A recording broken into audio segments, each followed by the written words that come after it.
It's hardcore history. Addendum. I first made the acquaintance of Henry Sledge after he got in touch with me after we did a show where I had mentioned or quoted his dad. And we stayed in touch since then. And I don't remember if he was already writing a book or just planning to, or if he was in the middle of it. But there was a book involved, and I, along with lots and lots and lots of other people he talked to, enthusiastically encouraged him to continue on or to write the book.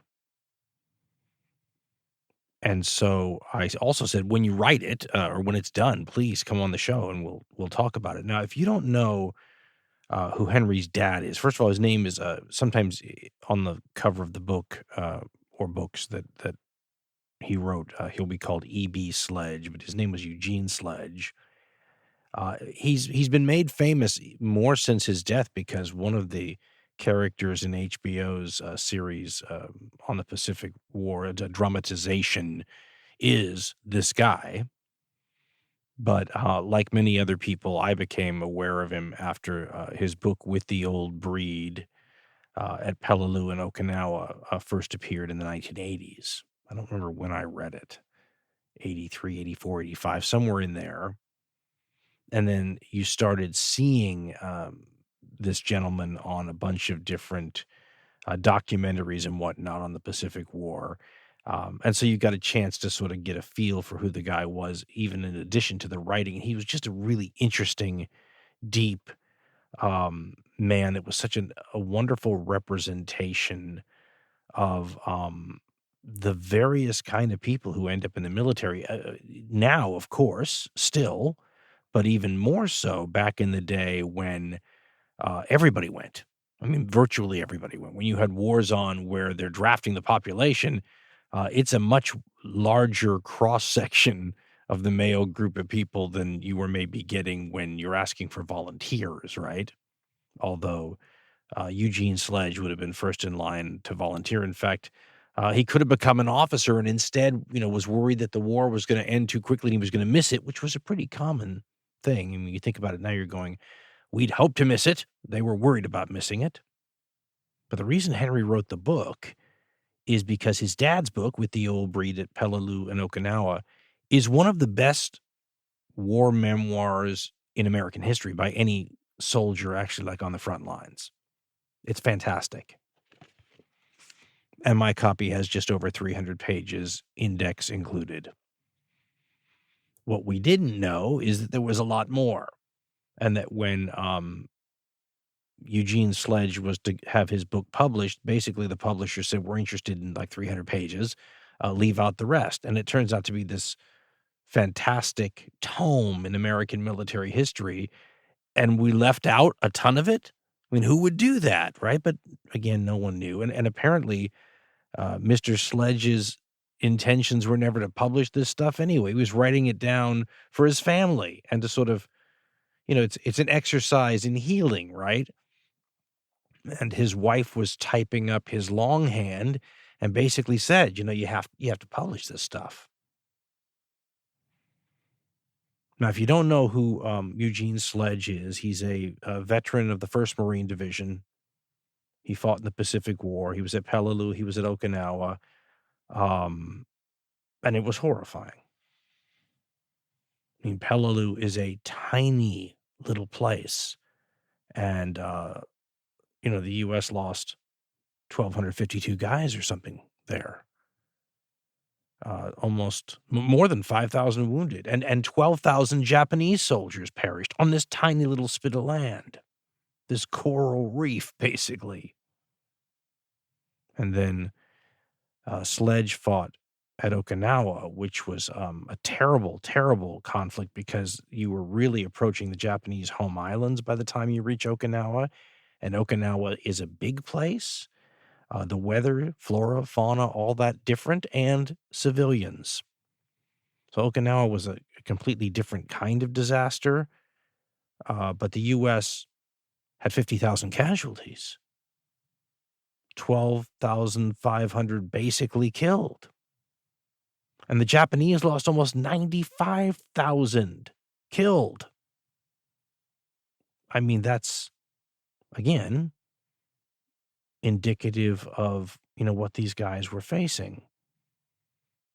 And the Marines and Army soldiers who were fighting in the Pacific never quite got the attention that those fighting in the European theater got.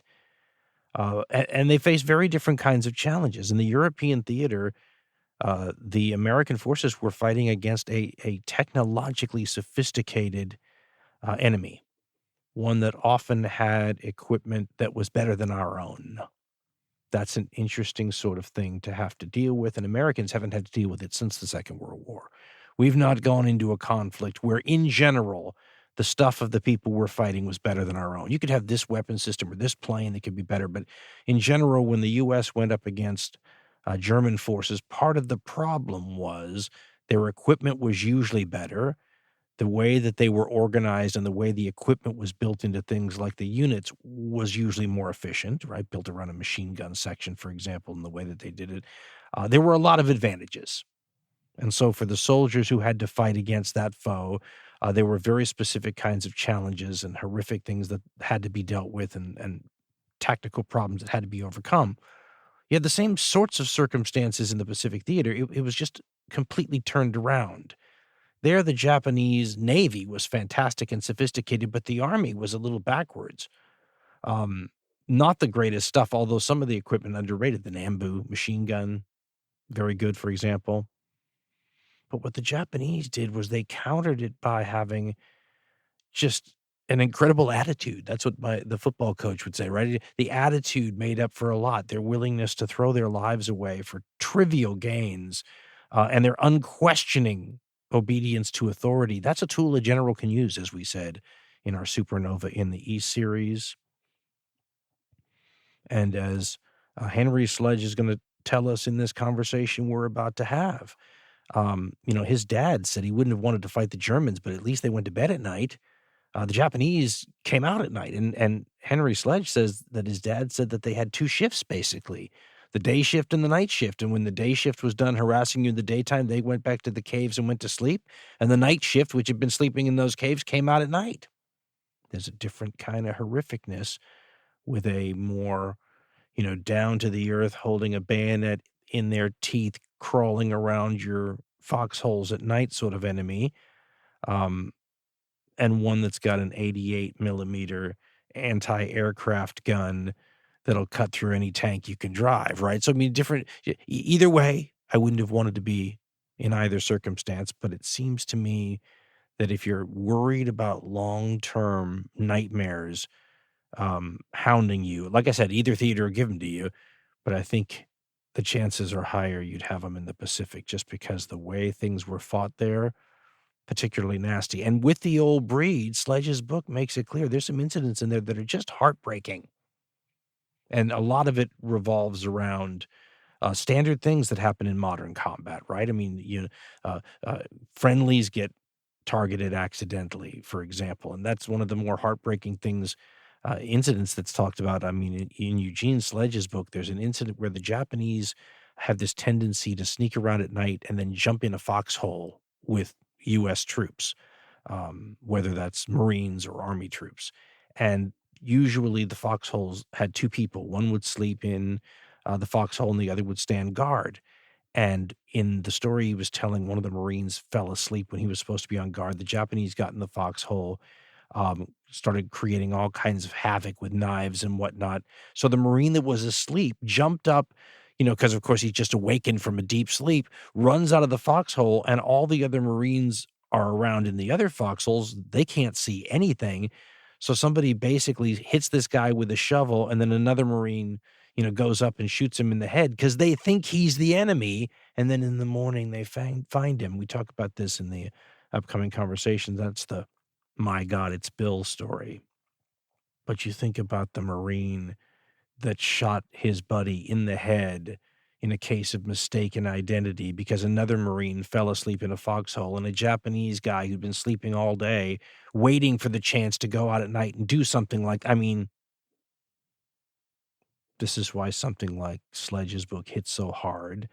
And Henry Sledge, his son, grew up with a father who was both a hero in his mind, and he knew what his dad had put up with and been through, and a guy who was forever changed by the conflict and who, simply by telling his story in the most, open and honest terms, and this is often the case, by the way, creates an anti-war piece. I mean, the best way to make somebody anti-war is to show them the real thing.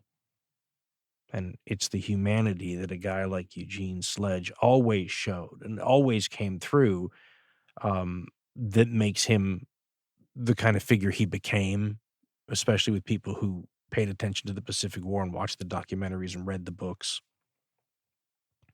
And what Henry's done in his work is include things that were left out of the original book. And he writes in two sort of voices. One's bold print and the other's regular print. And the bold print is the stuff from his dad, and the regular print is his own stuff, sort of linking the other things together. So first of all, if you've ever read Eugene Sledge's book With the Old Breed, this is the rest of the story. It's worth having just for that. But it's the sort of thing where you sort of find out what it was like after Henry's dad came home and had to continue to, be a productive member of society, pick up his dreams where they left off, right? The war interrupted a lot of people's lives, including Eugene Sledge's, and then, work out life the way we all have to, but with a lot of stuff in his background. I mean, here, for example, is a story that he told that was in a documentary, which is, if you want to see top 3 documentaries on the Pacific War ever done, it was called Hell in the Pacific. It was a British production. You can see it online, I believe.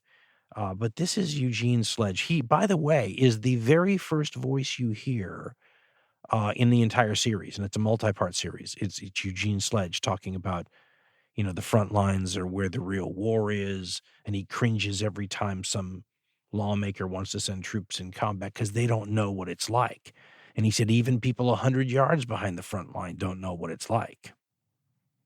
And at one point he was talking about coming back to sort of the regular world, right? You got to pick up your life where you left off. And he tells this story of going to sort of apply for a job. And the person that he's, applying to basically says, well, what skills did you have? And he goes, well, I was in the Marine Corps. Well, what did the Marine Corps teach you? And he had an explosive moment, and it sounded, as he related it, and as I said, go watch it if you want to see one of the best documentaries ever done on the Pacific War, Hell in the Pacific. This is Eugene Sledge, and you get a sense here as he's speaking about something that lots and lots of people in multiple armies around the world had to deal with after this war. I said, well, I qualified with the M1 rifle, the 45 caliber pistol, the Model 20 light machine gun, the flamethrower, the bayonet. She said, what are you doing all that for? I'm talking about academic credit. Why did you do? Did they teach you anything? And I just said in this booming voice, because I completely lost my head, I said, lady, and you could hear a pin drop. I said, lady, there was a killing war going on, and I was one of the ones who had to do some of the killing. She was so embarrassed and apologized. And then I said, well, that's all right. I know you don't understand. Well, who better to talk about what these challenges were and what kind of man this was, and to incorporate the rest of the story of this guy's Peleliu, Okinawa, and other existence that may have felt left out of a 300 or so page work that's a classic. If you told me you were going to give me more J.R.R. Tolkien, I'm snapping that up. And by the way, we have gotten more of that, and I have snapped it up. Well, this is more Eugene Sledge from, his son, who, Eugene was known as Sledgehammer by his military brethren. He called his son Big Shot. And Big Shot Henry Sledge is on the show today to talk about his dad, his new book, The Old Breed, The Complete Story Revealed, and war in general.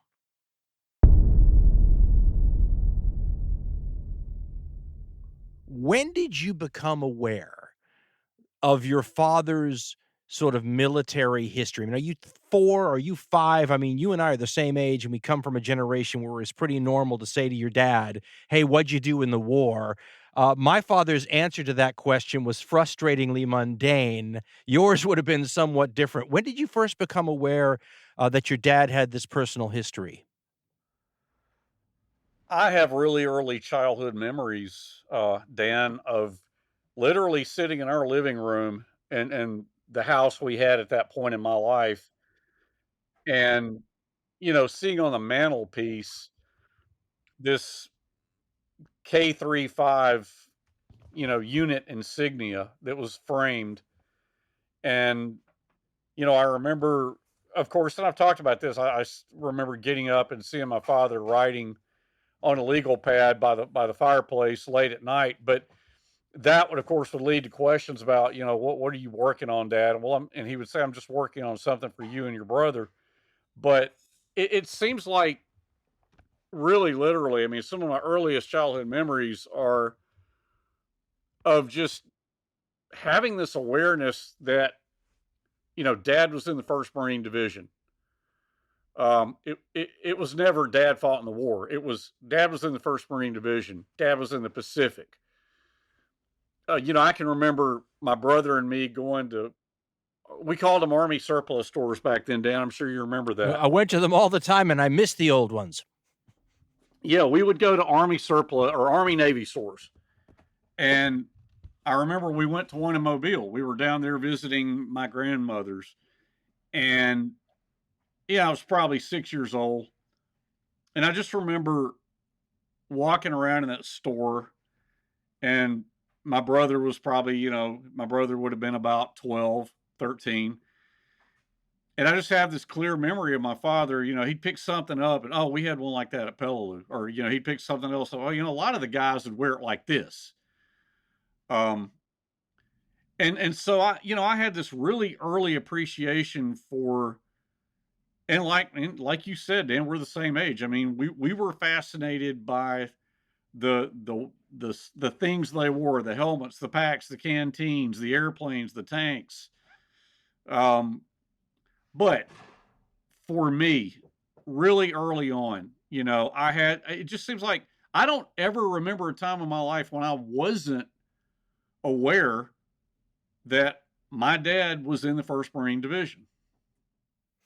But that's something to a kid that's different from when you become a teenager or an adult, right? The difference between seeing your dad in a version of your mind of a John Wayne movie or something, and then Mhm. realizing the reality of what your dad and his buddies and a lot of other people on both sides went through. When did it start to hit you on a deeper level than, the Army Navy store brings back memories. I mean, we literally all ran around with some Korean War or Second World War guy's belt, playing Yeah, games. But when right. did the deeper um understanding of the crucible that was what your father went through begin to sink in?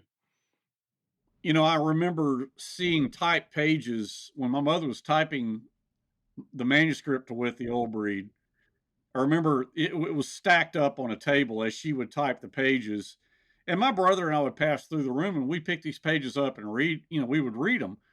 And as I've said to many people, I mean, I literally saw what everybody has come to know in his book. I saw it from my earliest years, but it, I guess, fortunately for my younger years, it was not anything that scared me or disturbed me. Um, I will give you this example, Dan, because it was very frightening, and fortunately, nothing like this ever happened again. I was probably 6 years old. My brother was seven, or I'm sorry, my brother was 12 or 13. The movie Patton came on, and I remember when my brother went to see that in the theaters with his buddies.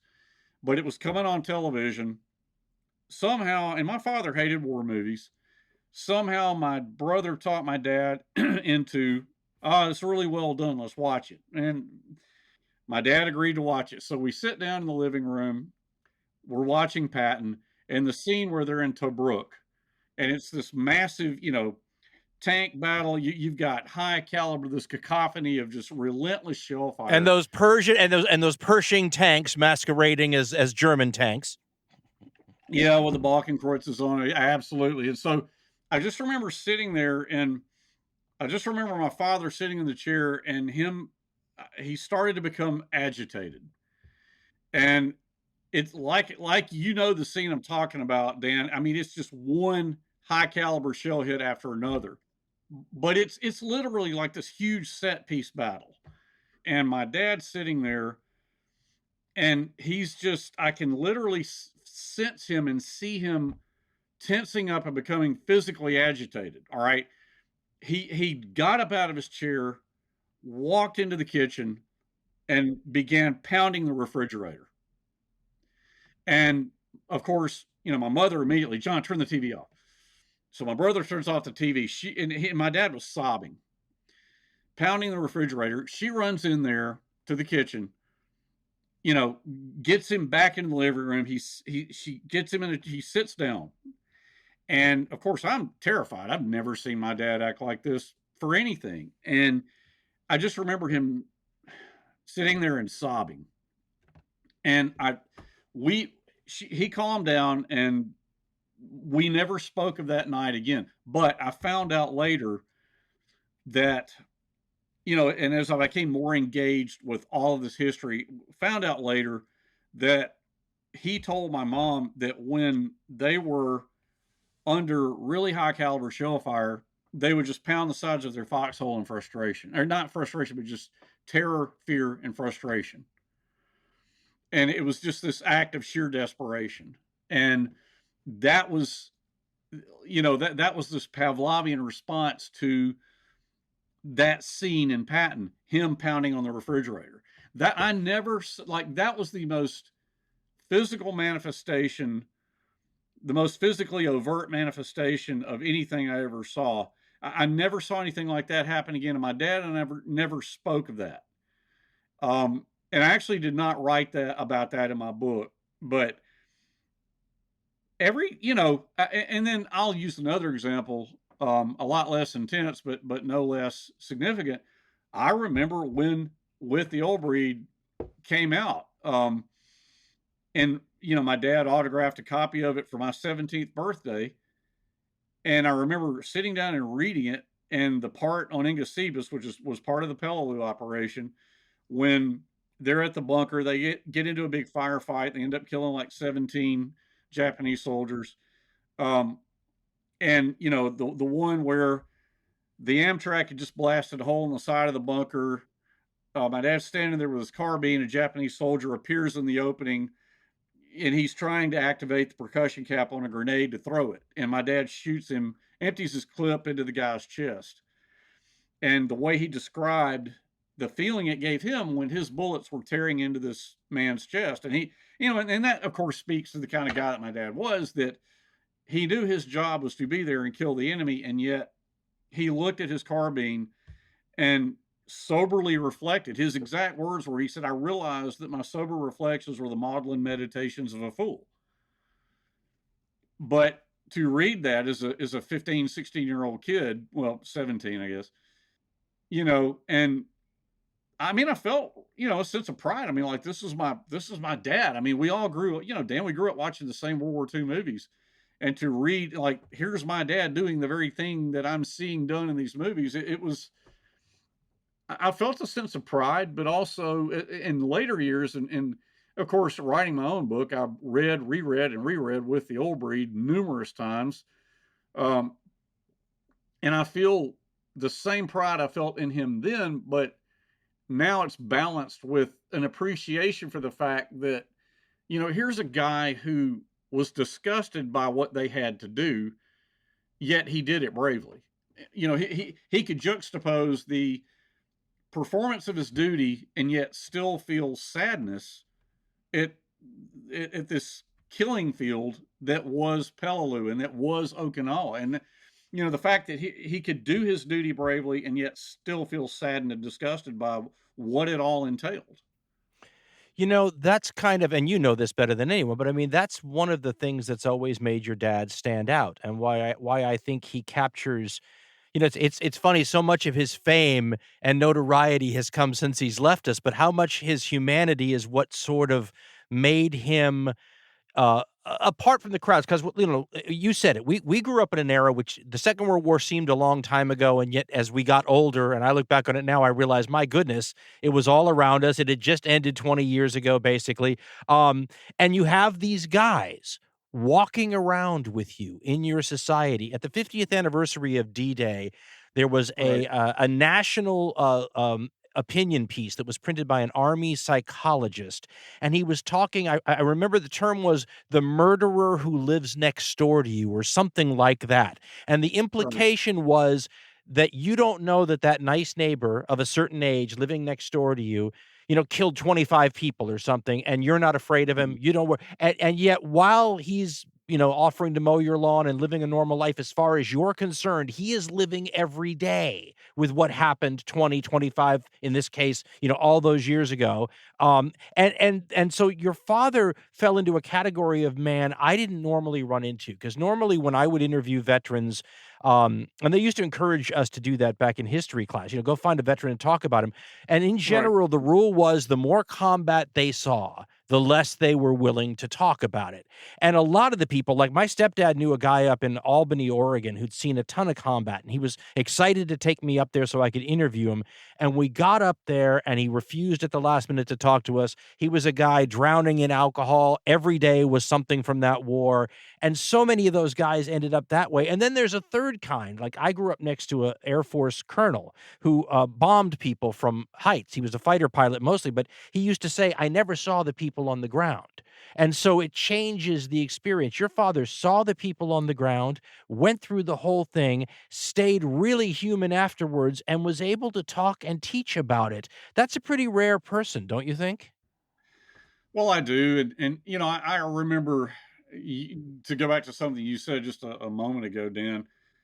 I had a lot of friends who, we'd be at, I'd spend the night with them on a Friday night, and a World War II movie would come on, and we'd sit there and watch it, and their dad would be in the room, and and of course, I mean, here we were, we're 12, 13 years old, 10, 11, whatever, and the dad's sitting there, and I knew for a fact that this guy had not seen combat. I knew that this guy had not been in World War II. And yet he'd sit there, oh, yeah, well, yeah, no, it wasn't anything like that. Or, oh, yeah, it's just, that's exactly like it was. And then, I mean, like the difference was, it's like they were enjoying the movie, but kind of reminding us that they were the man in the house, that's the way it felt, right? The difference was my dad wouldn't even watch the movie. Like sitting down and watching Patton, that was an exceptional thing that my brother just talked him into. But he wouldn't watch World War II movies. That was the exception, not the rule. The rule was he did not appreciate or want to watch World War II movies. Then again, if one of my buddies, and all my friends knew that he'd been a Marine in the Pacific, and they knew that he'd seen a lot of combat.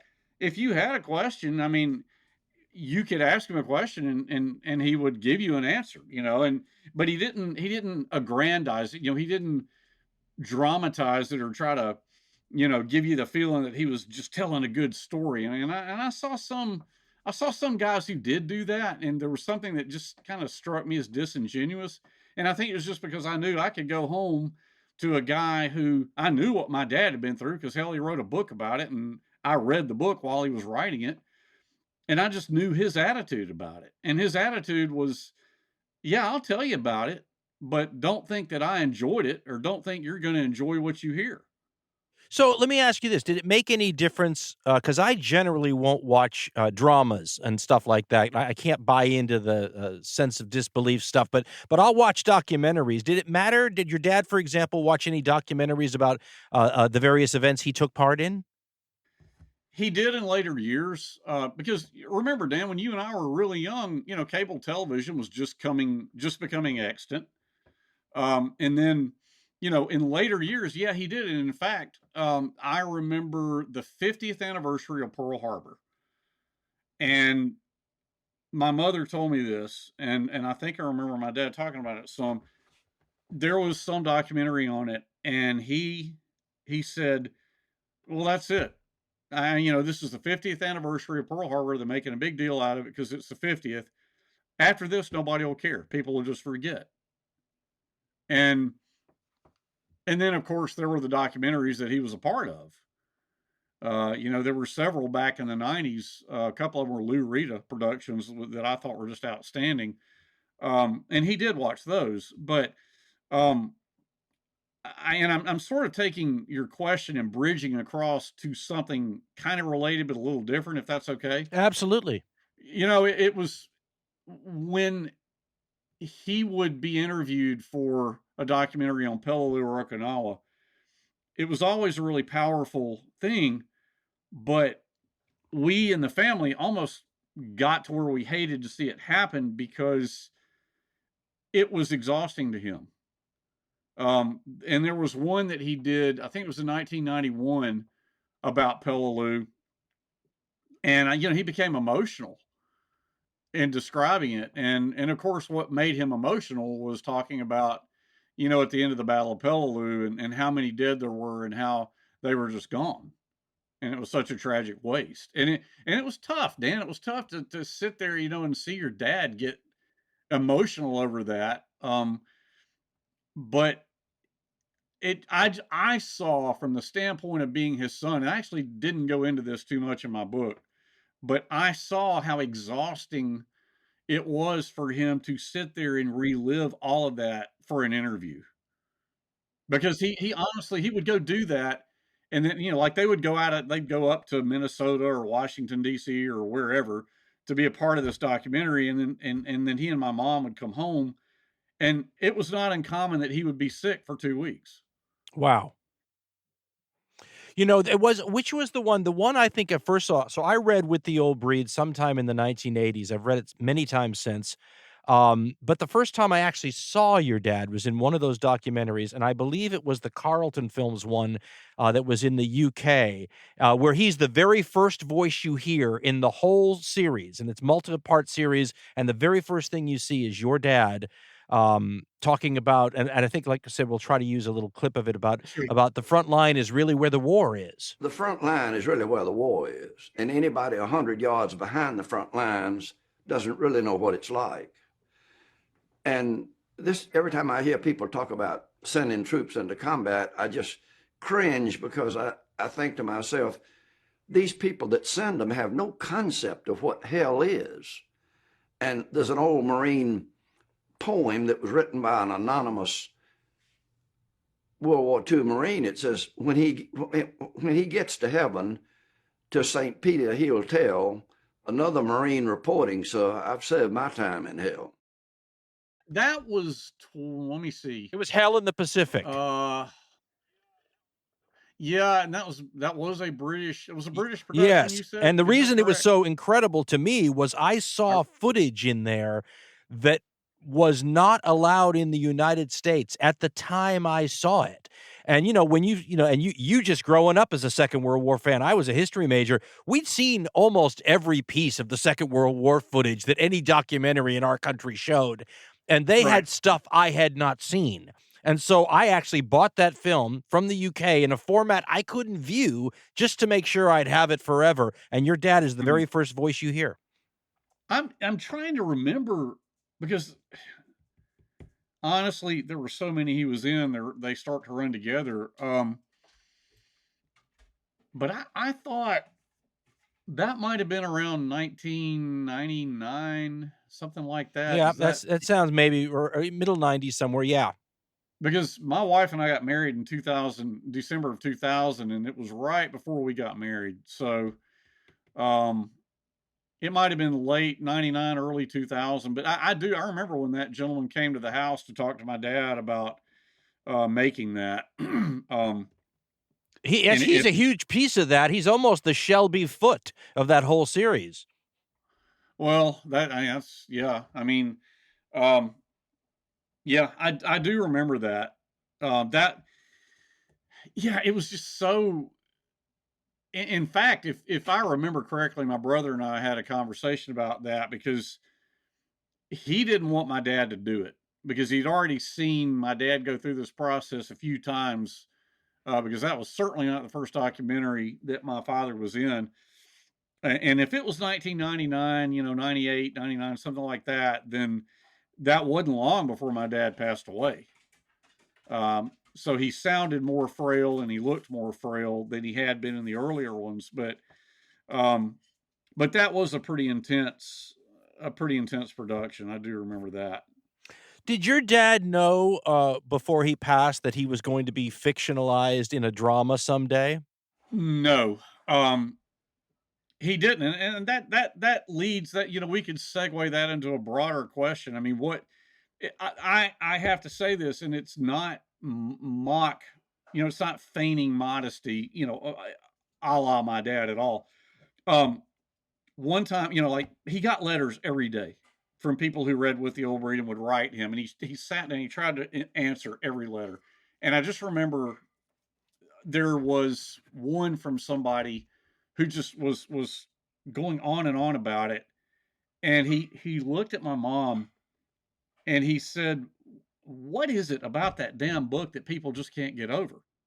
And she just said, I think it's your humanity. And one of the Bruce, our friend Bruce McKenna, who was our main point of contact when the Pacific was being made, I've asked him because I know what With the Old Breed means to people. And I say this with total humbleness and honor. I've seen what that book and that seeing what that book has meant to people really helped motivate me to write my own. And I've asked people, what is it? What do you think it is about Eugene Sledge that seems to just be captivating to people? And I know Bruce McKenna said, Henry, it was his humanity. The fact that he could retain that, that veneer of decency and still do what he had to do, but the fact that he could just stay the decent human being that he was. And I'm not saying that many thousands and thousands of other men didn't do that, but I mean, my father did write a book that is well known. I mean, so he kind of singled himself out there. Well, but let's make a distinction. I mean, these aren't bad people. These are people who've been traumatized, right? So when we talk about people that are having a harder time retaining their humanity than your dad, it's because of what they went through. What makes your dad somewhat different is most people don't go through that and maintain. I mean, look, I'll tell you a story. I know a nurse who's of Japanese descent, and she had an old gentleman at the hospital one day ask for a different nurse. He just couldn't have a descendant of Japanese people as his nurse. And he wasn't being mean about it. He wasn't being racist about it. He just couldn't, right? Because of what he'd been through the whole thing. I would think that most of us would be, or we'd be in the position of that guy, the veteran in Albany I went up to talk to, who literally had to drown his memories every day because that's the only way he got to the next day. Your father coming off so, I mean, look, we know he's traumatized. You can't watch Patton without hitting the refrigerator with his fist, right? But that's a whole different level than so many of these other people. And I think that, and then his ability to tell you and share what he'd been through, that's a pretty unique individual, because the more combat you see, the less, not just willing you are to do that, but you and I both know, Henry, as do all the combat veterans listening, that the problem is context, right? The civilians you're writing to don't have any context. So things that you would tell a buddy who served with you that would seem perfectly normal is not going to strike those other people the right way because they weren't there. They don't understand the context, and it's really hard to explain it to you. And so that's why they talk to each other when they get together at their reunions in a way they can't talk to the rest of us and share what they've been through, what they know, what they learned. Your father was able to do that. That makes him kind of different. Well, yeah. And, as again, speaking from the context of being his son, we had some amazing conversations, and Dan, because you've read my book. We had some amazing conversations about his experiences, but he always kept things. I mean, they could be starkly real conversations, and yet he kept things on a certain level of decency, and so I think I wrote about this. I remember this so well. I can't remember how old I was, but I might have been, 18, 19, 20, or I might have been 14, 15. I'm not sure. But I had walked over to the University of Montevallo campus, and we were within walking distance, our house was. And I was walking into my dad's office to go see him. And I'm walking up to the door, you know, he couldn't see me, nor could the person he was talking to. I could hear him inside in the office talking. And, and, you know, my dad, he cursed, but he didn't use 4-letter words. You know, he did not do that. As I'm walking up to the door, he's talking to this guy, and I heard him say, yeah, I knew him on Peleliu. He got the shit knocked out of him by a close shell hit. And it literally stopped me in my tracks, Dan, because I'd never heard my dad say that before. And I thought, man, you know, he's talking to somebody like he's never talked to me before. And it was somebody, I think, who had been in Vietnam. But I honestly can't remember that part. But I walked on, you know, I kind of recovered myself and walk on in his office. And instantly he just, hey, big shot, how's it going? You know, and he was all happy to see me. But what I'm trying to illustrate is in that moment, he was in another place, and he was talking to somebody who he felt could understand, you know, something obviously I couldn't understand because I'd never been there. So you just bring up something I'd like to segue into myself. You talk about the Vietnam War, and I remember when we were growing up, I mean, they made us take courses, and it was actually 60 Minutes, I think, did a whole segment once on the popularity of these Vietnam courses that were springing up in college when I was in college. And we used to have, and every session you'd have a veteran come in and talk to you from that war. And there was a lot of reading that we did that talked about the difference between the way that generation was working through their war experiences versus what the Second World War generation did for theirs. A much quieter man in the gray flannel suit sort of thing versus a generation that sort of had a mass psychology experiment looking into their souls and trying to work the long road home, all those kinds of things. Right. What was your dad's opinion both on that war and the difference between the way that generation was working out what they went through, the combat veterans I'm talking about, Right. and the way your dad's brethren did? I think, you know, that I have really clear memories of that because like in the early 70s, some of my dad's students were young guys coming home from Vietnam. And he got to be really good friends with, one was an Army vet, one was a Marine. And he got to be really good friends with these guys because they came home and were getting their lives together and trying to move forward and be productive citizens. He admired that. He respected that. They respected him and admired him, and they could connect with each other, you know, in a way that some other college freshmen who literally had never done anything that my dad just had a little bit more of a difficult time relating to. He respected what they had done, but these were guys who didn't sit around and feel sorry for themselves and were moving on with their lives. Now, where it gets a little complicated with Vietnam, we all know that a lot of people came home from Vietnam and were treated very poorly. And that should have never happened. And it's hard to think about that. When you look at Vietnam veterans who maybe didn't respond well to that, and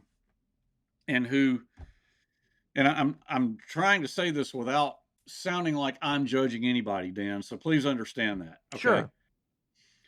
But when my dad saw maybe a story on the news or something about, you know, a veteran of Vietnam who was just outcasting himself from society and angry and bitter and turning to drugs and alcohol and you know, just, and I feel bad for the struggles that man was going through, but you got to understand now, here's a guy who'd been at Peleliu and Okinawa. Here's a guy who lost some of his best friends in those two battles.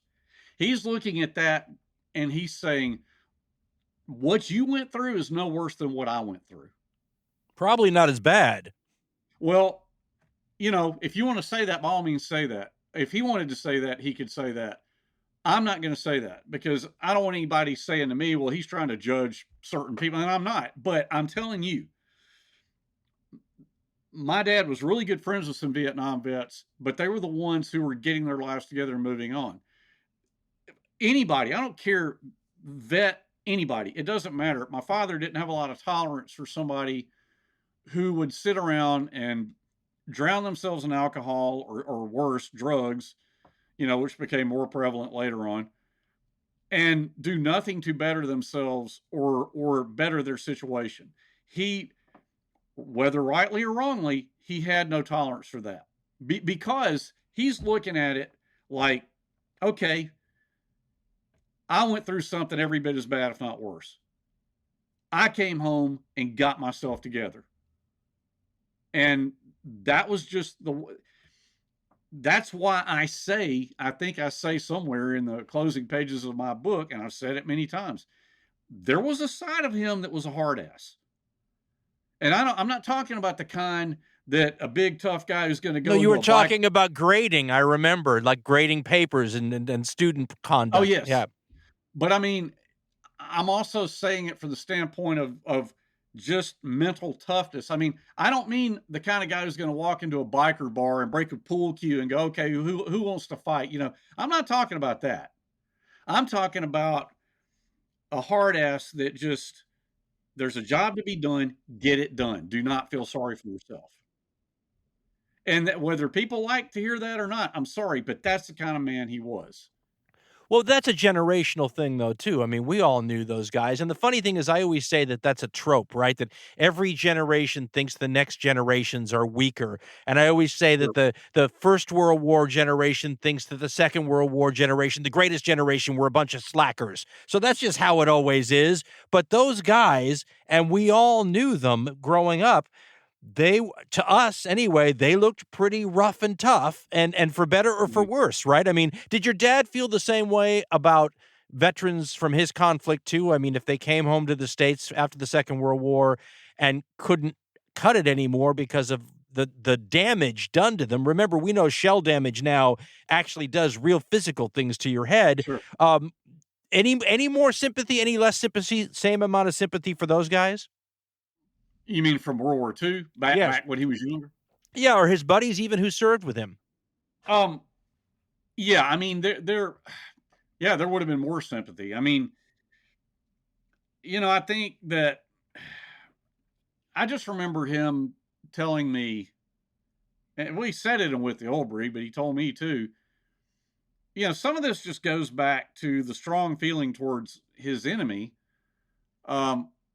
I just remember him saying, I knew, and I'm going to use the word Jap here because that's the way he said it to me, and I'm not going to sanitize what he said to me in the name of political correctitude because I don't think that's what people want to hear. They want honesty. He said, I knew the Japs could kill me, wound me, maim me for life. They could do terrible things, but I was not going to let them take my sanity.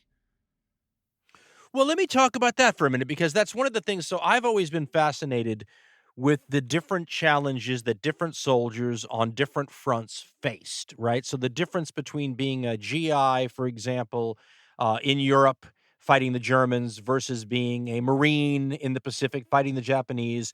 And in your book, not with the old breed, but in your book, you specifically pointed out that your dad had said, talked a little bit about the difference in fighting the two. And for those who don't know, the Germans had some of the best equipment in the war, and that would have made them scary in their own right. The Germans, long before the Nazi period, were fantastic soldiers. There were a lot of reasons you wouldn't want to fight the Germans. But the Japanese didn't let you sleep, your dad said. And when I think about the damage, the PTSD, the waking up with the dreams and all that sort of stuff, an enemy that's going to sneak up on you at night is something I would think would stick in your, fight or flight memory for the rest of your life. I think you said in your book, he said that the Germans eventually, called it a day and would go to bed at night. And that's when some of the Japanese were just getting up ready to harass you. Can you talk a little bit about that aspect? Because your father has some of the most horrifyingly heartbreaking stories about guys in the middle of the night who jump out of their foxhole and get killed accidentally by their own guys. I mean, my God, it's Bill still sticks with me. Right. Can you talk about that a little bit? Sure. I mean, so let's just go back to it from a less emotional and more physical perspective. I mean, my dad was obsessed with making sure I went to bed early enough and got enough sleep. And I at first I thought, God, why is he constantly telling me to go to bed, get enough? I came to understand that a lot of that tied back to what you just said on Peleliu and everywhere in the Pacific, not just Peleliu, not just Okinawa. And I remembered him saying this so many times when I was a kid, how, the Japanese were moving around at night. They moved around all night. You had to worry about infiltrator. He told me I spent many a night in my foxhole, and a K-bar in one hand, my 45 in the other. One guy had to be awake on watch, the other guy slept. They're constant, the way we know on Peleliu they had troops who fought during the day while there were other troops who stayed back in the caves resting, and then the troops who fought during the day, they would rest, and the troops who rested during the day, they'd go out and infiltrate at night. And they were masters at it. And he said we had to attack them all day and fight them all night, and it was exhausting. And I mean that just that the combat in and of itself is just what is this accumulation of deprivation. It's such a degrading experience on so many levels. It all just becomes even worse and compressed and magnetized to exponential degrees when you have to deal with it not having had any sleep, and you're just physically and mentally exhausted. And he was in combat on Peleliu for 32 days, and 82 days on Okinawa. And I actually thought the material that I was able to use that got edited out of with the old breed for Okinawa was even, because there was just more of it. But Dan, as I'm sitting there reading and researching his unpublished words, I almost felt like he's just belaboring this point of how exhausted he was, how tired they were, and how, you just reach this point of utter exhaustion that you just cannot go on anymore, and yet you have to. But yeah, many times, he would say, man, the Germans were fine soldiers. I would not have wanted to fight them, but at least you could get some sleep at night with them. It's interesting. I'm thinking about, like I said, and folks, if you haven't read With the Old Breed, and then Henry's book is the perfect complement to it, this is one of the best books ever written by a Second World War American combat veteran. And part of what he does is, there are images, the one of him sliding, seeing the guy slide down the hill, or himself slide down the hill and then end up at the bottom covered in maggots and vomiting. These are the sorts of things that don't make it into your John Wayne movie, but turn it 360 degrees, giving you a much better sense of what we're really talking about here, right? It's a little like reading Paul Fusel's book, Wartime, where he talks about all the different ways you die in this war that nobody ever even talks about. And I remember the one he said was getting hit with a body part of your buddy. And Right. And once you start to realize that when we talk about, like that Army psychologist who wrote on the 50th anniversary, War's Cost is to the Soul, or whatever he called it, what these people had to go through and then walk around and live their lives, which many of us find challenging enough without any combat experience in our backgrounds, that to me is as impressive as whatever they had to do actually in the combat. You know what I mean? To stick it Right. out on the long haul, decade after decade. Yeah.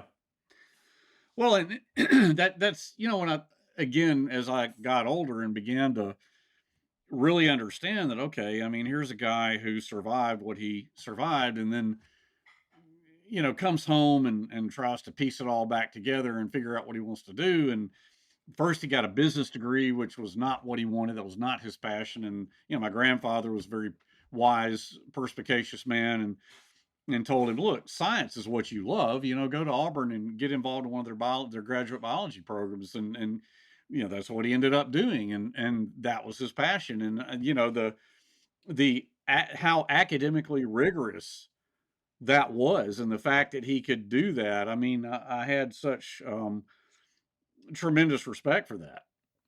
Well, and again, I think that's part that plays into that humanity aspect. He's a guy who can't hunt anymore after the war, right? Because he doesn't want to inflict any suffering. He comes off like a professor who maybe he's like a bird watcher almost. Let me ask Right. a different question, because I always found it interesting when somebody who was in a conflict, right, on a ground level, for example, went back later and started looking at the big picture, zoom out decisions that the MacArthurs and the Eisenhowers and the people at the top jobs were making. Did your father have specific views on the way the war were fought? Commanders that I don't mean like commanders of his unit, but I mean, the Nimitzes and the guys at the big level. What were his views on the war from the sort of zoom out macro level that he was on the ground in? That's a great question. I wish, as I have, become so passionate about World War II history through my life and read and researched it more and more, I look back on that. I wish I'd had more conversations with him along that subject, along those lines. However, I can't answer your question because what I can answer your question. And what I'll say is, when you look at Chester Nimitz, and look, I mean, I think I'm a Nimitz fan. I think he did a fantastic job doing what he did in the Pacific War. I think that on the subject of Nimitz, my father was negative. I think he had a hostile view of Nimitz, and the reason for that is because Nimitz could have called off Peleliu, but he chose not to. Now, a lot of people blame that on MacArthur, and I mean, after all, we attacked Peleliu to protect MacArthur's flank as he was advancing along that southwestern axis back to the Philippines. And then he didn't even need it. Because I heard my dad say in an interview, not without bitterness, that, we were still grinding it out. You're trying to finish up on Peleliu, and MacArthur walked ashore with cameras grinding, I think, and he was no fan of MacArthur. Part of the reason for that was MacArthur was so egocentric, such an egomaniac. I don't think anyone would disagree with that. My father, egocentrism was a character trait that my dad just didn't have a lot of time for. So he was not happy with Nimitz for not calling off Peleliu. He certainly felt some hostility towards MacArthur. Now, to speak to Nimitz, I mean, to be fair, I mean, if they'd have called off Peleliu, the 1st Marine Division would have just gone somewhere else, and he certainly knew that. But the thing that made Peleliu just a little bit of the thing that made Peleliu so much of a tougher pill to swallow was the fact that it really wasn't needed. And he saw so much suffering and dying there among his friends. As far as, like what he thought of Ernest J. King, I have no idea because we never talked about that. To get down to a slightly lower level, I know that he was not an admirer of General Rupertus, who was the 1st Marine Division commander, and I don't think too many men in the 1st Marine Division were, because they reached a point where, the 81st Infantry Division was ready and willing to come in and help after they had taken Angar just south of Peleliu, and General Rupertus did not want Army help. He was convinced the 1st Marine Division could do it alone. And the 1st Marine Regiment was decimated and had to be taken off the island after about a week of fighting, or slightly more than a week, along with 1st Marine Tank Battalion. And then that left the 7th Marine Regiment and the 5th Marine Regiment, which my dad was in the 5th Marines, and each of them became chewed up by the meat grinder of Bloody Nose Ridge, which was the high ground on Peleliu. And of course it finally took General Geiger, who's the Corps commander, to come in and who was Rupertus's boss, to come in and say, look, you obviously need help here, bring in the Army. And so I think he actually thought pretty highly of General Geiger.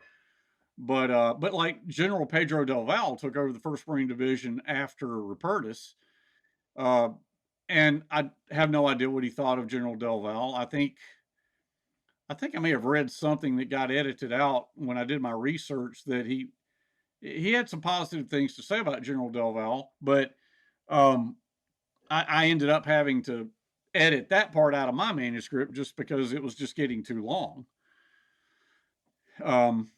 Did your father read about these campaigns after the war? I mean, like, did he read books on Peleliu? Yeah, okay. He did. And of course, he was interviewed for some of them, but he did read. Look, Dan, one of the first books, I remember this because I talk about it. I remember in my dad's study, his bookcase. I remember his K-bar sitting there with its scabbard on his bookcase. I remember a Japanese samurai saber over in the corner. And I remember some of the books on his shelf. And I remember one was The Rise and Fall of the Third Reich by William Shirer. He had a copy of that. I remember Strong Men Armed by Robert Leckie, a book that I've read many times. I remember his copy of Helmet for My Pillow, where that came out in 1957, the classic book by Robert Leckie. Yeah, same campaign, yeah. Yeah, absolutely. He was in H-21. My dad was in K-35. I remember one of the first World War II books I ever read was Helmet for My Pillow. And I remember, I don't know what happened to this. I wish I did. My dad's copy of it, we lost it. But I remember reading his copy, and seeing where, my dad had made notes in it.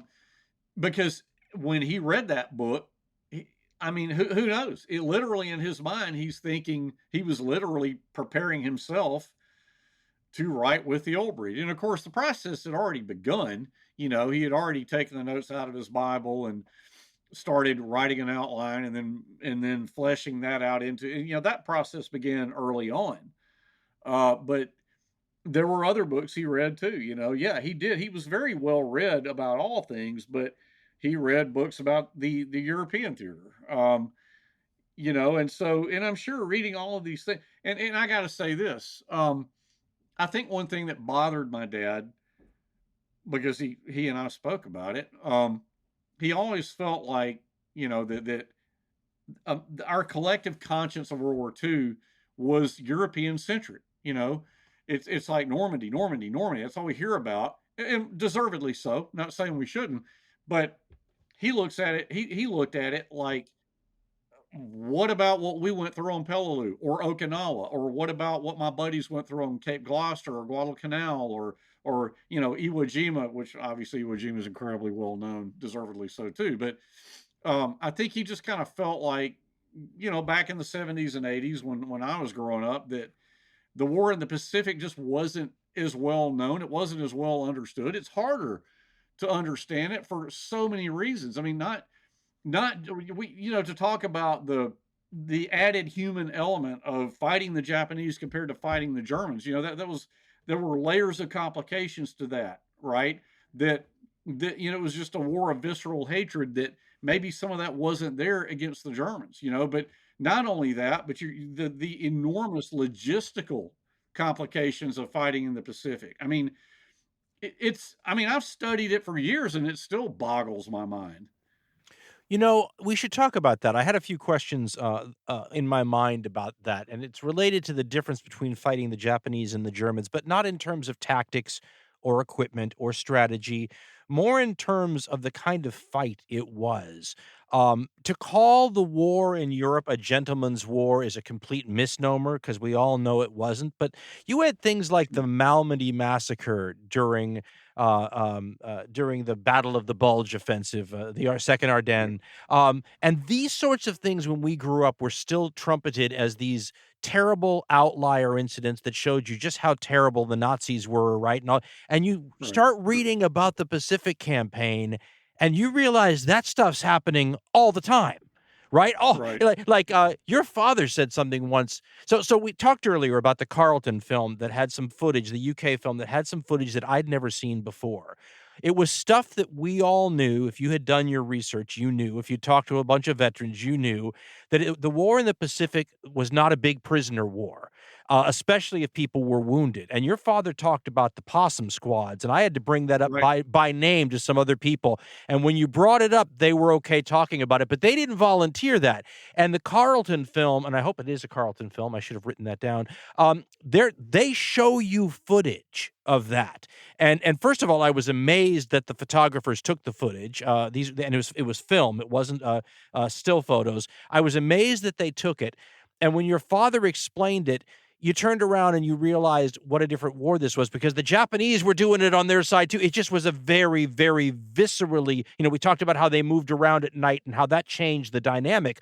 Well, we're going to chop up any of your people we capture changes the dynamic. No one's taken prisoners. That changes the dynamic. That and again, when we talk about PTSD, recovering after the war, having a Japanese American nurse, and whether you can stand that or not, I think a lot of that plays into it in a way. And look, let's throw in the R word because it's a part of it. The racism too, right? You felt differently about people that were looked at as animals than you did about a bunch of blonde-haired, blue-eyed Germans, right? So there was a lot going into this that increased exponentially, I think, the damage and stuff done to people like your father. And then the memory of the war afterwards and how you tell it in real, truthful fashion.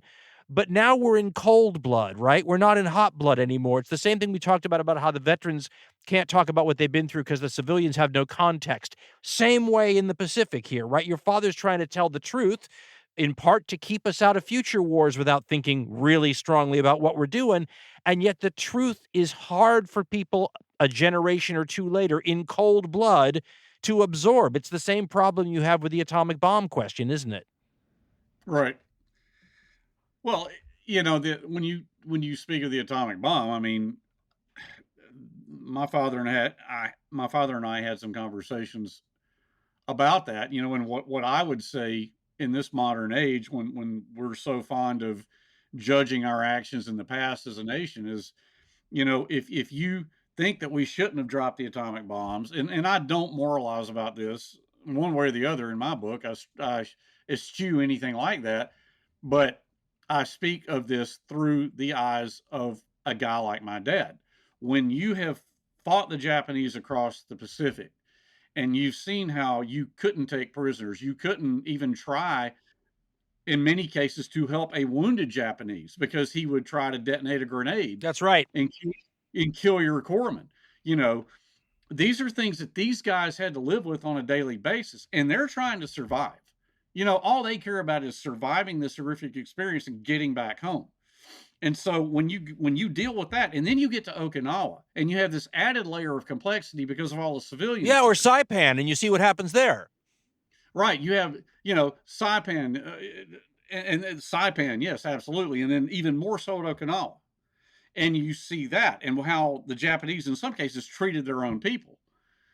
And you read about Okinawa through my dad's eyes. Read about that. Read with the old breed and really absorb yourself in what was going on. And I go into it quite a bit in my book, too, with his own published material. And then imagine Okinawa times 100,000. Because that's what invading the Japanese home islands would have been. That's what my dad always told me. He said, we were told, and it is horrific to contemplate this, but he said, we were told, get used to killing women and children because you're going to have to. Wow. And he said, if we invaded the Japanese home islands, we were going to have to kill every last one of them because they would fight us to the death. And so when you put your head in that space and put yourself as a young man who survived more than he should have, and now you're thinking that, at the end of Kanishi Ridge, Dan, at the end of Okinawa, they go up to the Matobu Peninsula to the tent camp. They don't know that the war's about to be over. They think that, okay, I've just survived my second campaign, and I'm damn lucky to have survived it. Now we got to start training for the home out and invading Japan because we know that's next, and we know they're not going to surrender. And so when you think about it in that context, seeing the atomic bombs dropped makes sense. Well, first of all, it saves you from, if we're talking about the trauma of your dad having to shoot that Japanese soldier outside the pillbox on Peleliu, imagine if that's a woman children's situation instead. I mean, you just exponentially change the damage to the psyche and all that. You know, Right. the number of veterans, and we can blame this on propaganda. We can blame it on anything you want, but the number of Second World War veterans, including my stepfather, who said about the atomic bomb, and I'm not proselytizing here either, because it is the most horrible Right. weapon I can think of. It saved my Sure. life. It saved my life. I heard that it saved my life. Whether or not that's true, the number of people who believed that, and then there's a great line from the guy, I think it was Groves, one of the main people in the atomic development program, who said, and again, this is the difference between hot blood and cold blood, right? When we're examining something in cold blood, whereas the people examining it in hot blood know that we're firebombing Japanese cities 3 times a week, right? And so it's not like we're going from no killing to a lot of killing. We're going from a lot of killing to a lot of killing with a different weapon. And I think it was Groves who said, if we told the American people that we spent all this money, time, and effort, which could have been spent somewhere else, obviously, opportunity cost, on a weapon that we decided at the last minute not to use, they would hang us from the nearest lamppost. And that's the difference. But because, of course, you got to remember what you're saying to them. What you're saying to them is, we're not going to use this on the enemy that attacked us sneakily at Pearl Harbor, and your son might have to die to invade that island because we're not going to use it on them. In hot blood, several years into a war where we're not even taking prisoners on a lot of these islands, when we're firebombing it's again, context, right? Right. Yeah, I mean, it's a troubling. It's all horribly troubling. And your father used to bring that up. That was his. I mean, when you listen to him, he sounded like a guy, like you said, who had a job to do that was ugly and horrible and brutal, but he understood that he had to do it. And, I mean, and the stuff about, I'm sorry, I didn't mean to interrupt you, but it is so much about what your dad, if he was just a gung-ho, I mean, there's a number of different, let's call them stereotypes of a Second World War combat vet. Your dad doesn't fit any of them. And I think that's what makes him so different, is when you listen to him, he comes off as the kind of guy who should be the spokesman for the people who fought in the Pacific War. And I think that's reflected in the popularity of his book and the feeling a lot of us who never even met your dad have for him. Well,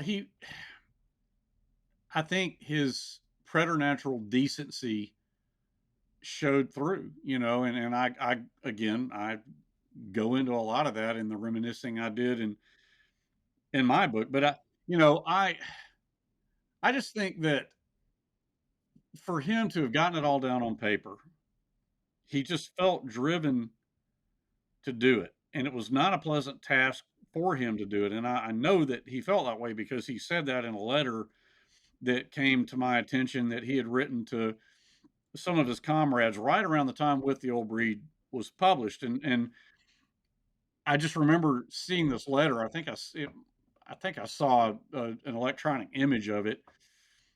And he said in that letter, I've had to spend the last several years obsessing about the details to make sure I got them right, like the roll of honor of somebody who got killed, making sure you got the details right. And he said it has not been a pleasant task, and I'm ready to lay down my pen and get on with the rest of my life. And I'm, Dan, honestly, I don't know that I'm really addressing exactly or speaking exactly to what you just said, but I do think it serves the general purpose of illustrating that this whole business, it was not something to be glorified. To him, warfare was the most horrible human condition imaginable. And I think his book, With the Old Breed, it's an interesting dichotomy in a way, because a Marine reads that book and they feel fiercely proud of being a Marine, as well they should, because my dad was fiercely proud of being a Marine. And yet the book at its core is a very powerful anti-war statement. And I talk in my book about, because my mom passed away, sadly, she did not live long enough to see my book get published, even though she was the inspiration for me to write it. But she and I talked a little bit about when she was still healthy enough to have these conversations. she and I talked about his feelings about the Vietnam War, because I asked her about that. Because if you remember, Dan, toward the end, I make some reference to that. That's what made me think about it. Yeah. And she, exactly. And she said, yeah, Henry, I think your dad was so upset by the Vietnam War because this is what my mom said. I remember him saying to me, I thought that what my buddies and I did at Peleliu and Okinawa and everywhere else, every other, this is me as a subtext here, everywhere else in World War II, by every other World War II veteran, back to my dad, him saying to my mom, I thought what we went through there was so that we would never have to go through this again. And yet, sitting there watching the news I remember when it just came to me at 3:00 in the morning that I needed to write that memory down in my book, of him sitting there with our dog Holly in his lap and seeing, the grainy footage of Marines in Vietnam and soldiers in Vietnam, and those Huey choppers, and, wounded guys getting helped to aboard these choppers. And, you hear Walter Cronkite, Marines taking heavy casualties in Vietnam today. And, I just remember my dad just tensing up and getting so angry, and now I understand why. Because in his mind, it's like, look, this 20 years ago, I was going through the same damn thing, or 25 years ago, it would have been really. Why are we doing it again? And that's not a sophisticated, like that's not getting into the geopolitical analytics of it. And he certainly was the guy who was smart enough to do that. That's just a veteran sitting there, seeing these images and speaking in the moment after being at work all day. And, oh, here it is. They're in Vietnam today. Now we're seeing guys getting shot up. I mean, and some of these guys were like literally very close to soon being students of his. It's one of those things too, where he can instantly tap into the things that we civilians wouldn't think about. You mentioned it earlier. We're thinking of the guns and the bombs, and that's all well and good, but he's thinking also of the tiredness, of the grief of seeing a friend hurt. I mean, he's tapped into the whole experience 360 when he's watching that grainy footage. Let me ask you an impossible speculative question here that just occurred to me. Sure. This is such a crucible in your dad's life and in the lives of so many combat veterans listening even now from a bunch of different wars. And I'd wondered the same thing about then, but what do you think the difference in your dad would have been, given his upbringing, his temperament, his parents and all that, if he'd never gone to war, if that war didn't happen during his lifetime and he never had to go through this? To say it changes him is obvious, but can you imagine how? Yeah, I mean, that is a very speculative question, but it's an interesting concept. I mean, when you he's going to still hunt, right? He's going to still hunt. There's going to be things that wouldn't have changed, right? Sure. I mean, so there I would go to the kind of man that my grandfather was, and my grandmother, in the way that they raised their two sons, my uncle and my dad. And my grandfather was a guy who demanded academic excellence. He demanded a high code of conduct in his two boys. He was a man who was a loving father, but didn't put up with a lot of crap from his children. I literally, Dan, I mean, I'm describing my dad. And so had my father not been forged in the crucible of his World War II experience, how would he have turned out? I mean, that's a really interesting question. I mean, I think at his core, he would have been the same strict but loving father. But yeah, there would have been so many things that, he just wouldn't have had that perspective on. Like me sitting at the breakfast table and complaining about my toast not being exactly right. And then him sitting down and going, did I ever tell you about how we couldn't find a piece of bread on Okinawa that didn't have weevils in it? Did I ever tell you about that? That's just the combat veteran version of we used to have to walk uphill in the snow both ways to school, right? Right. Yeah. But so maybe some of that context he had, and there was some great stuff that got edited out of With the Old Breed that I was really blessed to be able to use in my book. where he talked about buddies of theirs who rotated home and would write letters back to them when they were, stalled out in front of Shuri, sitting in the flung into hell's own cesspool, as my dad described it so horribly beautifully. And he that context of these guys, we came home and hear people complaining about having to wait in a line or getting coffee that isn't hot enough. How do you complain about that when you can't imagine getting a drink of water that's filled with rust and diesel fuel, which is what they had on Peleliu at first, because they hadn't steam cleaned the drums properly on Pavuvu, you know, um, or you complain about something and my dad would just look at you and go, "I'm just happy I have dry socks." I remember that line. Listen, you mentioned the Shuri situation.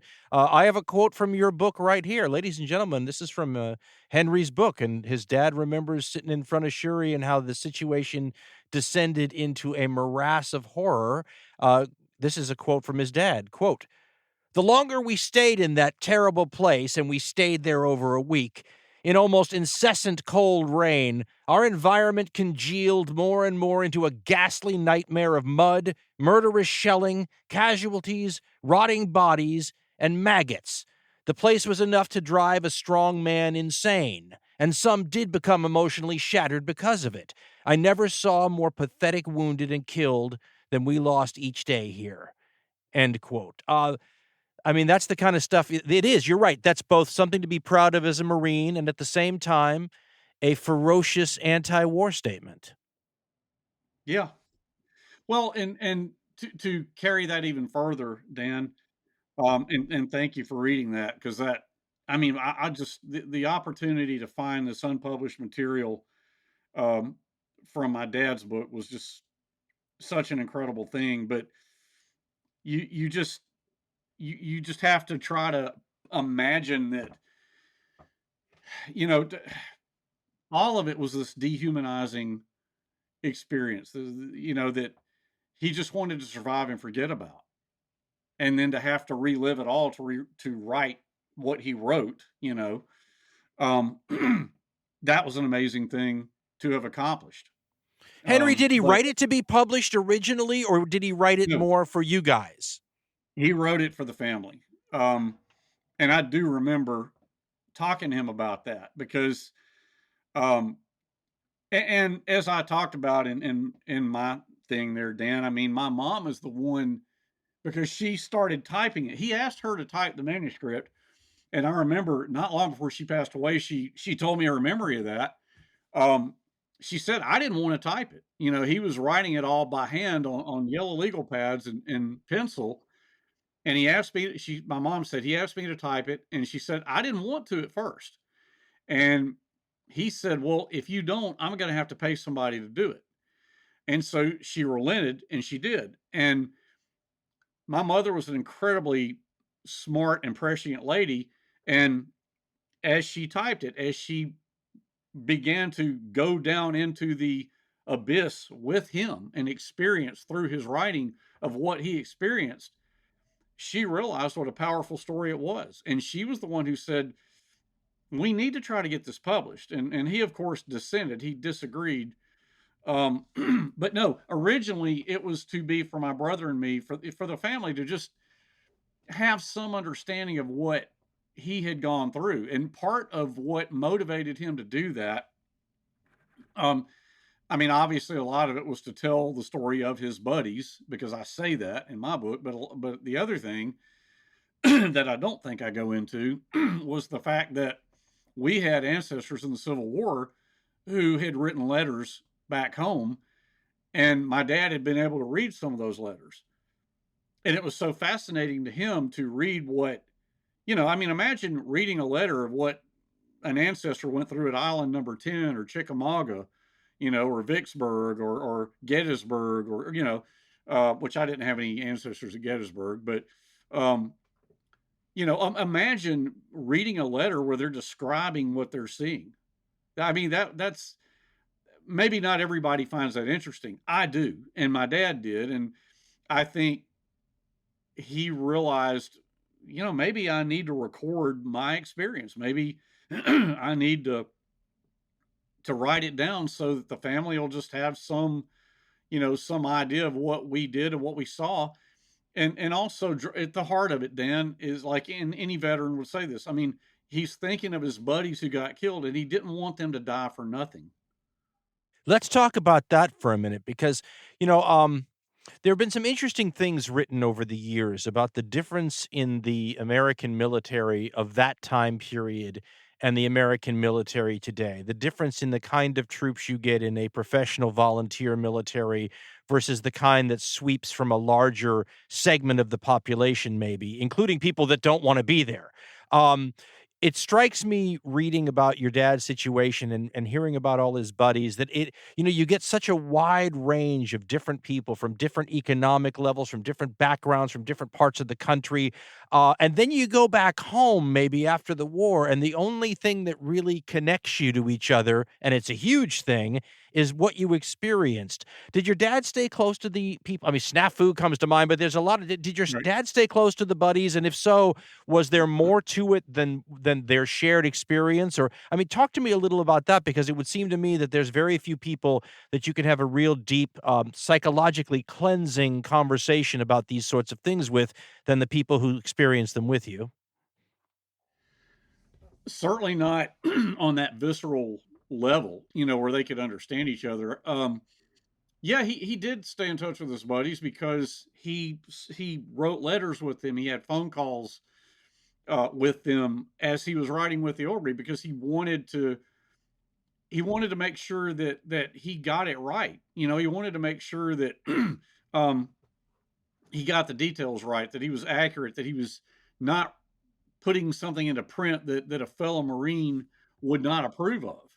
Um, because I can tell you, and probably any veteran would say this, it was one thing to see a positive review of his book by, a literary professional, but the opinions that mattered to him the most, and I think I saw where he said this in a letter somewhere, the opinions that mattered to him the most were the opinions of his fellow Marines.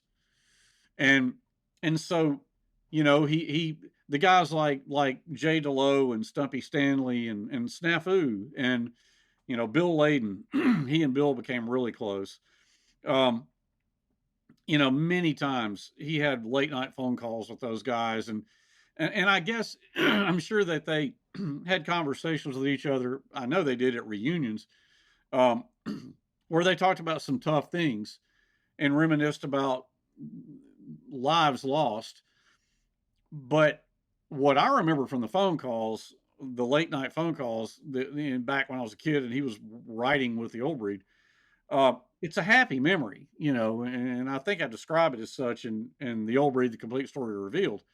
Um, because he'd get in there he'd go in there and close the door, and if it was Bill Layden, hey Billy, how you doing? And of course Bill Layden was this jolly avuncular New York guy, oh Joe Eugene, it's so good to hear you, how you doing, and I could just hear my dad guffawing for hours. I mean, because they'd be reminiscing about more pleasant memories, and so yeah, I mean that was a positive aspect to it. But I think at the reunions when he actually saw those guys, and he did start going to reunions once his book came out.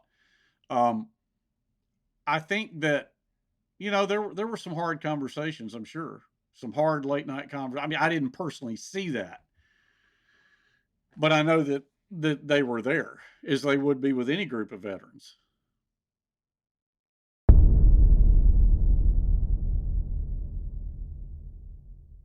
My thanks to Henry Sledge for coming on the program, for writing the book, The Old Breed, The Complete Story Revealed. Available now, by the way. If you're a fan of his dad, you're going to want that book anyway. If you're interested in the war at all and you haven't read his dad's book, read that, then read this. I mean, there's an order to go in.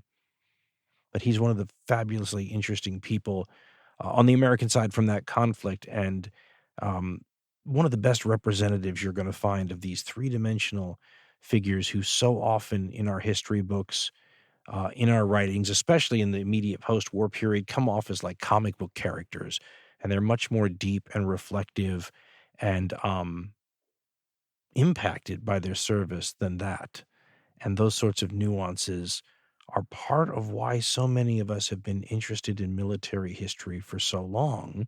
Something that's not understood often by people outside of the interest is the multi-onion-like layers that go into something like this. And I've never seen a better representative of those things than Eugene Sledge. So my thanks to Big Shot Henry Sledge for coming on the program today. Go out and get the book. You'll love it. And as usual, thanks a ton for listening, everyone.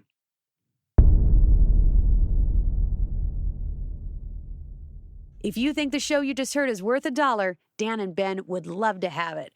Go to dancarlin.com for information on how to donate to the show. So who says we don't take requests? I don't do a lot of live events, but I've started doing a few here and there, and they tend to be sort of either nearby or places I'm going to anyway. And they just get added to the list if I say, well, I'm going to be here. Can we do something? So I get requests to come to cities that I haven't been to yet. And so we're filling some of those requests. Now, to show you what a genius I am, I'm going to the South in August. That's right, ladies and gentlemen. I'm going to do what I'm calling internally anyway here, the Southern Fried Unicorn Tour, because we always say there's no rainbows and unicorns in this program. There may be no happy ending, but, you know, it's hardcore history. It's not softcore history. If you'd like to see one of the live events, and generally we have a person who goes on there with me who sort of acts as a prompter or what have you, sort of runs the show, and every one of those people at every event we've done has been different. And because of that, you get a very different kind of event every time. They've all been very different from one another. And then usually, sometimes we haven't been able to do this. Usually we get questions asked from the audience, and then that turns it into a unique event every time. I always run long, so if you want to get your money's worth, you want to go to one of these shows, if you have a problem with a babysitter who needs to be home at a certain time, all I can say is maybe pay her some overtime. In any case, I'll be in Atlanta August 1st, Raleigh, North Carolina, August 2nd, Austin on August 15th, and Houston on August 16th. I'd love to see you out there. And listen, you asked for it. We responded. How about that? The Southern Fried Unicorn Tour coming to a theater near you if you happen to live in one of those cities. Go to dancarlin.com. We have places where you can get the tickets right off the front page of the website. And by the way, going back to what is sort of becoming home base for us here, the Drowned Unicorn Tour, going back to Portland in September, those tickets available on the website as well.